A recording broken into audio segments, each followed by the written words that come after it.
oh my gosh, we lost to Real Madrid again. Sack Xavi, sell Rafinha. I can't believe we extended Alonso's contract. Barcelona are going to Europa League. That's Barcelona fans right now. Y'all should be embarrassed. Okay, this episode is not going to be the good, the bad, the Barca. I had one planned, but it is canceled because of the whining that is going on, the catastrophizing that is going on in the Culés community. Y'all are being a bunch of babies about this Real Madrid loss, okay? Who'd have thunk it? Who'd have thunk it that Barcelona, missing half their starting lineup, would lose to Real Madrid? Gee, nobody saw that one coming.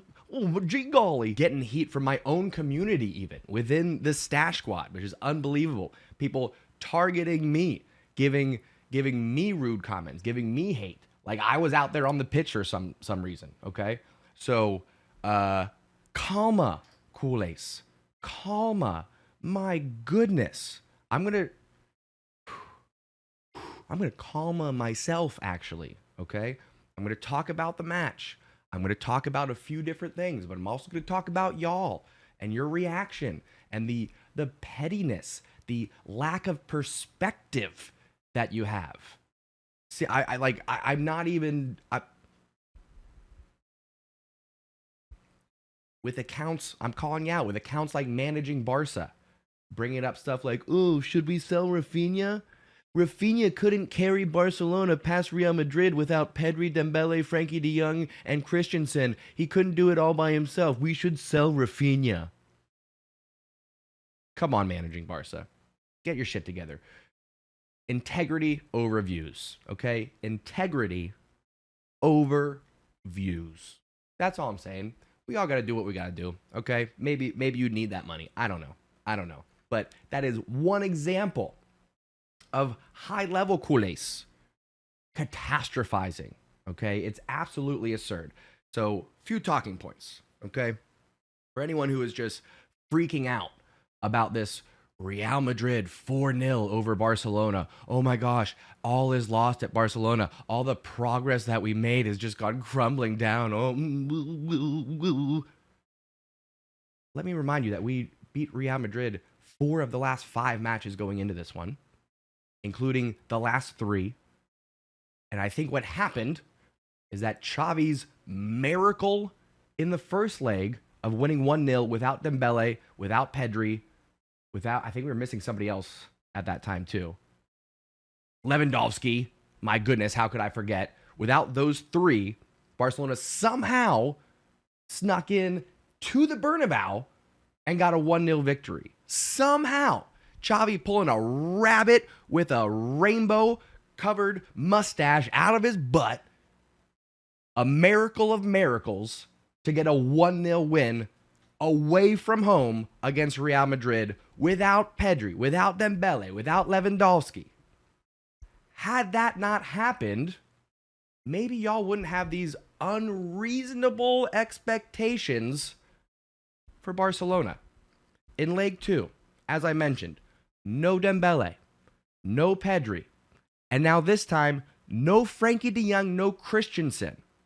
You tell me who's having a better season for Barcelona outside of Frankie de Jong and Christensen. So not only are we with arguably our most influential attacking midfielder, our most impactful winger, we are without our general in the midfield, who is now Frankie de Jong, and who is one of the 2 best defenders in Europe right now, the other being Araujo in Christensen, also out. And you all expected Barcelona to win.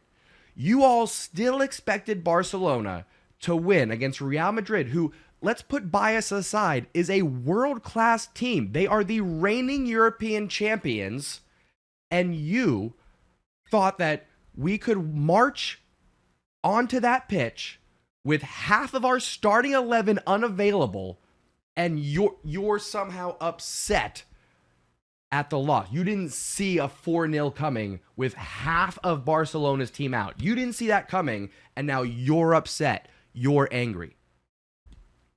I've said this on the channel before, folks, but apparently you need the lesson again. All this anger, all this upset that you're feeling, all this disappointment is because your expectations were not in alignment with reality. Whoops, missed that one, okay?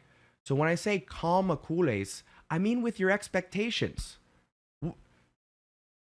European champions against Barcelona with half the starting 11 missing. In leg one, we got lucky. It was a miracle, 1-0.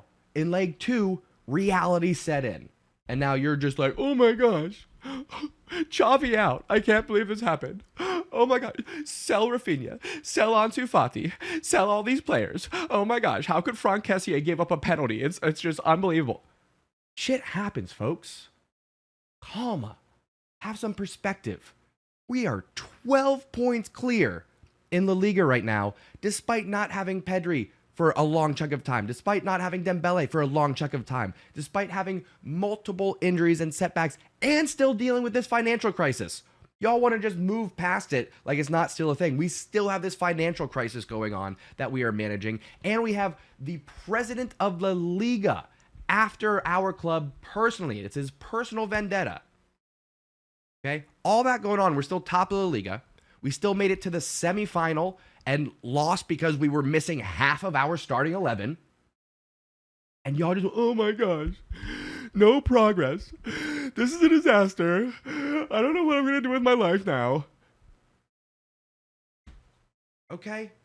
For starters, despite the cards being stacked against us, for 45 minutes, we dominated the match.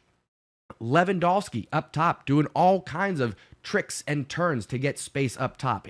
He was honestly having one of his best performances, along with Franck Kessié. I was screaming at the TV as much as you were when he gave up that penalty. It was idiotic, imbecile move. You never should have put a boot in there, okay? But in the first half, Franck Kessié, twisting, turning, shaking, baking. He was looking good. He was looking strong. He was looking confident, okay?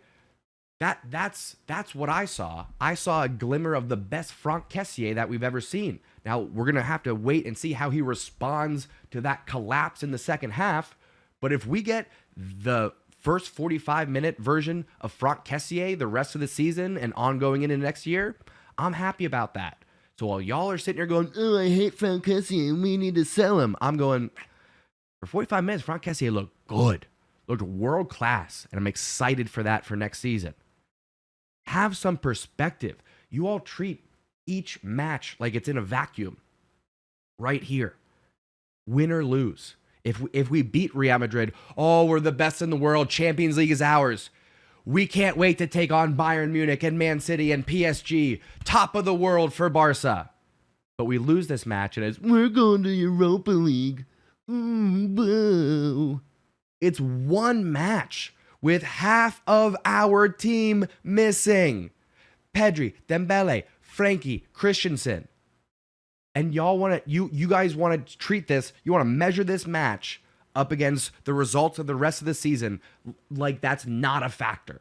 Like we don't need the best midfielders in the world with one of the best attackers in the world, with one of the best center backs in the world.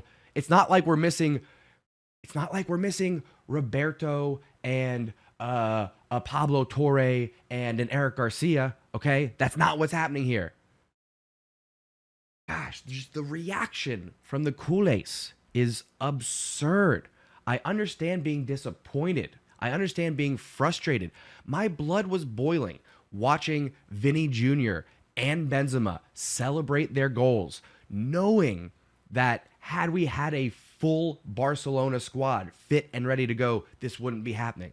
Okay? That's what makes me upset. It's not the fact, nothing beyond that though.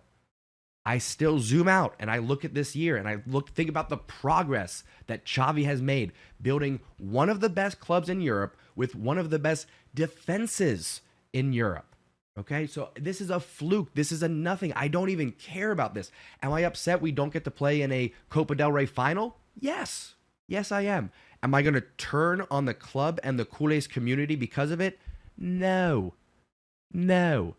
And that's when a lot of you have a lesson to learn. A lot of you have a lesson to learn in terms of how you respond to these matches. You have some growing up to do, Kool-Ace, okay? And I'm not talking about your age. There's plenty of adults out there. Again, hop on Twitter, the big accounts right now, freaking out, fanning the flames just for the views. So I'm going at you and I'm challenging you to have some perspective, Kool-Ace. Calma, Kool-Ace. Why are we turning on each other? Why are we turning on Xavi and the other players who are stepping up and doing what they can when we don't have Dembele and Pedri and Frankie and Christensen? What are we doing here, Kool-Ace? What are we doing?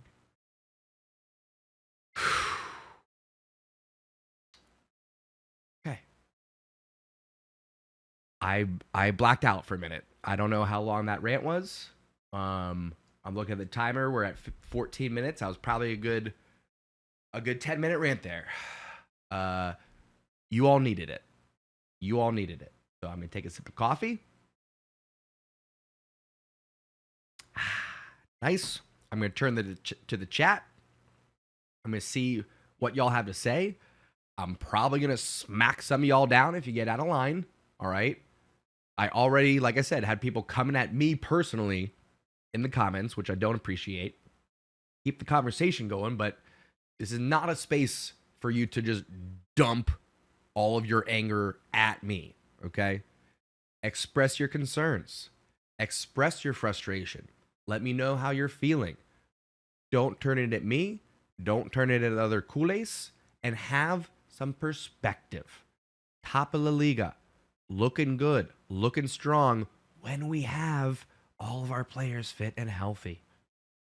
Calma, Kool-Ace. Calma.